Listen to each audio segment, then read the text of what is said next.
Quando centinaia e centinaia di persone chiedono alla propria amministrazione comunale di avere risposte soddisfacenti e non vengono date, bisogna portarle a livelli superiori, quindi io la porterò in Parlamento. Da 9 a Roma, per direttissima, la questione biomassa diventa un caso nazionale. Dopo la Regione Veneto anche il Parlamento vuole vederci chiaro. I motori che daranno vita alla centrale sono arrivati, come testimoniano le foto scattate da alcuni cittadini. Intanto il comitato, che ha già raccolto le firme per indire un referendum, si è rivolto a un team di legali specializzati in questioni ambientali.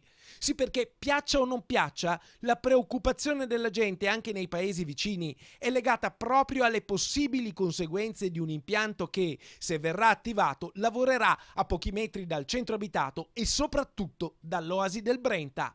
E il cippato da dove arriva? Non arriva certamente da chilometro zero, perché boschi lì vicino non ce ne sono, boschi sono lontani, arriva dall'estero. Chi è che controlla? Ecco, una spiegazione maggiore di tutto questo discorso deve essere fatta. Insomma, se gli appelli degli abitanti di Nove finora sono caduti nel vuoto perché il sindaco ha già detto di non poter intervenire, allora interverrà qualcun altro, l'onorevole Dino Secco, che ci annuncia in anteprima la sua prossima interrogazione al Ministero dell'Ambiente. Il Ministero dell'Ambiente dovrà dare una risposta, poi se la risposta che dà è soddisfacente io la inoltrerò ai cittadini e dirò: guardate che anche il Ministero dell'Ambiente ha dato risposte soddisfacenti, però credo che sia un po' problematico che dia risposte soddisfacenti. E quindi a quel punto cosa succederà? A quel punto la patata bollente ritorna all'amministrazione comunale, che dovrà avere il coraggio di prendere i provvedimenti del caso.